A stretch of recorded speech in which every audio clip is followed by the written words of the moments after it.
So it wasn't that long ago I turned the other half of this piece of beautiful black walnut and I made just a normal bowl out of it. And at the beginning of the video I think I mentioned that when I got around to turning this half I would see if we could do a live edge with it, and that's the plan. This is still the same dimension as the other half was. It's about 10.5 by 10.5 and it's almost 5 inches thick here, a little bit less there, but really with the shape we're doing, that's not going to matter so much. So I need to get a flat spot on this side, get a hole for a worm screw, and we'll get it mounted up and see if we can get us another beautiful bowl. I'll be right back. Well, I'm going to mount this now onto the worm screw, and I want to talk about something here that's been brought up. This can be dangerous to do it while the lathe is spinning and let it screw on there, so I'm not advising that you do that, but I'll show you how I do it. And again, you don't want to do this if you're not comfortable with it, and you have to watch closely. I've got the lathe running about as slow as I can in high gear, and I just carefully get this lined up, put a little pressure on it. I've got my hand on the back, I'm watching it. As soon as it almost touches the jaws, I shut the lathe off and move my hand away. Then I lock the spindle, and then I tighten it up like that. Okay, that's how I do it. And again, if you're not comfortable with this, there's no reason that you have to do it that way. You can just lock the spindle and screw it on, which I do on some pieces. Alright, now I'm going to get the tailstock up and we'll start cutting. One other little thing in mounting it, and I'm certainly not the only one that does it, but someone that comes to my mind right away that does this is Phil Anderson, and it's a very good idea, because if you just come up here and tighten it against it, you don't know what the grain's really going to do. So if you have it turning and bring it into it slowly, and I bounce against it a couple times, and then I'm there. So that assures you you're going to get it about as close to center as you can on this. Everything helps. So now we want to preserve that bark. So my first cut's probably going to be going this direction. Alright, I've got everything locked in place. I'm going to start with a 5/8 bowl gouge, and we're doing about 540 RPM.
Well, that's not too bad.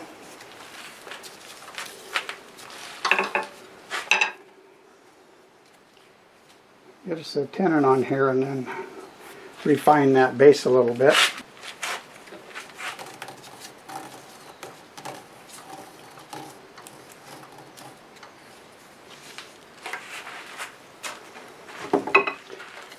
I'll switch to a 1/2 inch hole gouge for this.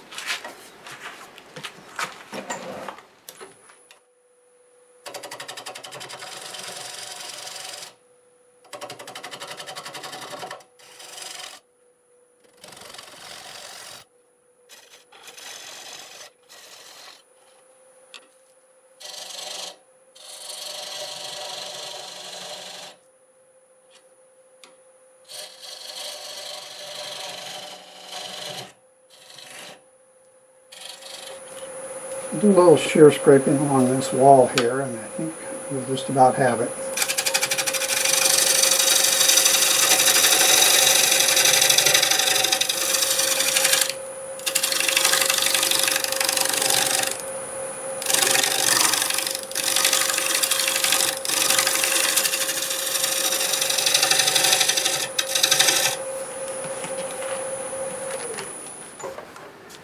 And we do.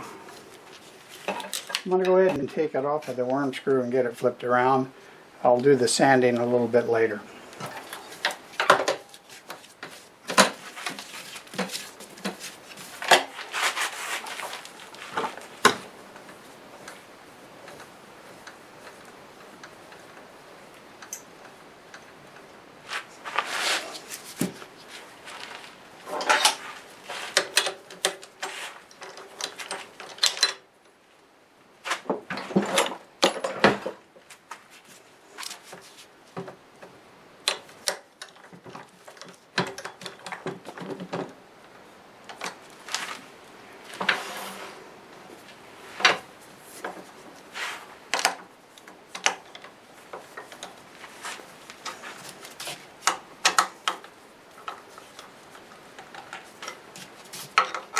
Alright, let's see what kind of RPM we can get. 725.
Get some more off of this.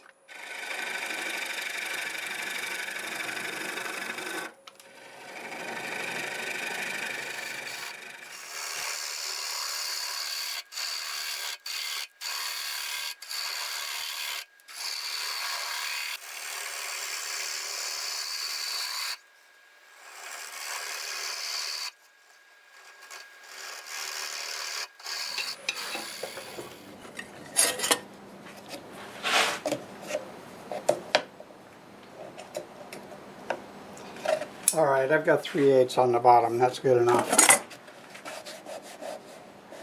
Just got to take a couple of these ridges out of here. I think we have it.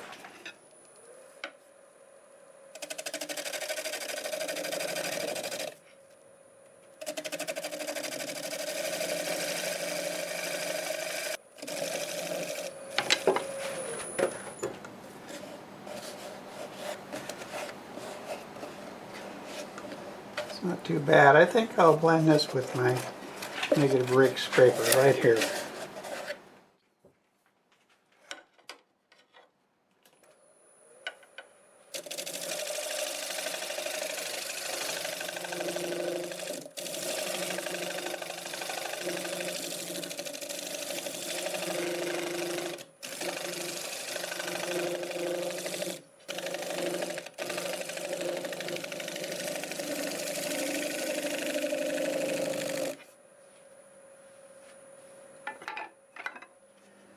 Got the inside all done. I think I'll go ahead and sand the outside, and I'll do the inside tomorrow because it is getting kind of late. I'm going to start on these wings out here and just hold the piece and sand it like this.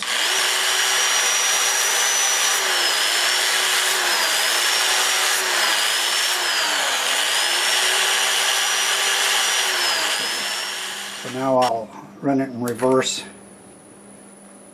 We're doing about 320 RPM, 80 grit.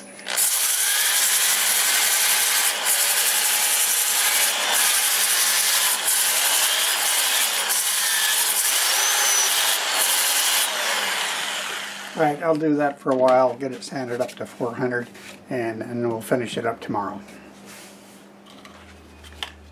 I have it all sanded to 400, and I thought about it for a while what I want to use for a finish. And on the other half of this, I use the water-based sanding sealer and polyacrylic. Just to have a good comparison, I'll use the exact same thing.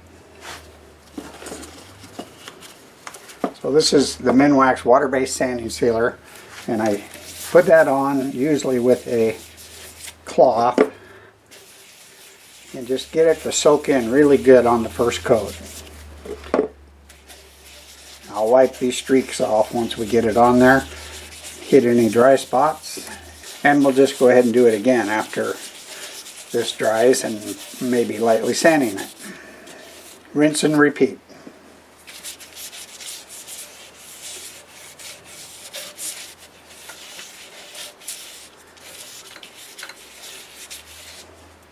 So I'll put it on the bark here, and if it goes around, that's alright, because I'll be doing the inside, and I probably won't show you that because I just think you can see this outside a lot better.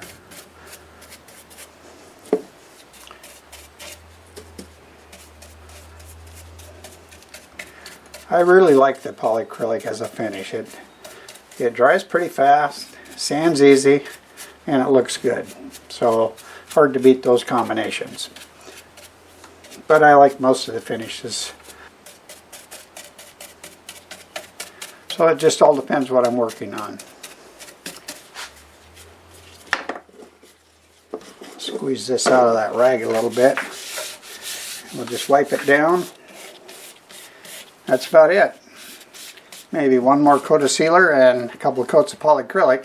Polyacrylic looks identical to this, so you wouldn't see anything any different. I'll see you when we're all done with this. Look at the grain in there. You can't really see it like I can. Trust me, that's beautiful.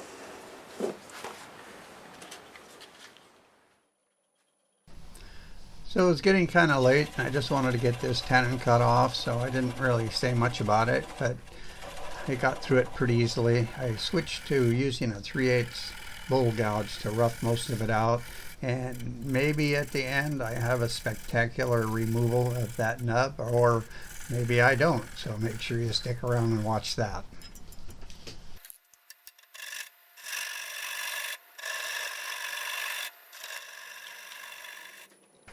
So doing this on a beautiful live edge bowl of this size does seem a little bit risky, but let's see what happens.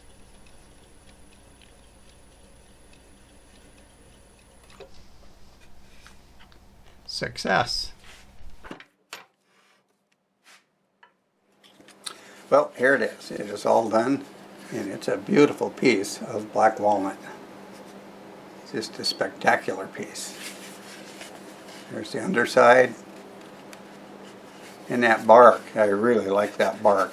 I just wasn't sure if I was going to be able to keep it on there because it's a very rugged bark on the black walnut, and it's fairly soft, but it cooperated and hung in there for me, and I'm sure happy with that. So it finished 10 3/4 by 8.5, and it's 4 1/4 inches tall. The walls are 3/8 of an inch. And I used 2 coats of Minwax water-based sanding sealer, 2 coats of Minwax Polyacrylic, and then I used the Acks Abrasive paste and polish just to bring it all together. And I think it's a pretty nice finish. So the thing of a natural edge bowl like this, you can get a lot bigger turning out of it than if you make it round. And I'll show you that with the other half that I cut from this same log. And I did this about a month ago. I'll put a link in the description if you haven't seen it. But the bark was on this side, so once you cut all the bark away and make it round, it's a much smaller bowl than what that is. And the way it was set up when I cut it, bark was on this side here, and it was on this side here, on there. So you cut all that bark away, and that's what you end up with. But I like them both. So let me know in the comments which one you like the best, or if you're like me, I actually like them both about the same because they're both different. So I had a lot of fun making this, and I hope you enjoyed the video. If you did like the video, give it a thumbs up, leave a comment, and subscribe. All of those are free. And also, let me know which one of these two you like the best, or if you like them both the same. And to all you current subscribers, thank you very much. So till the next time, see you later.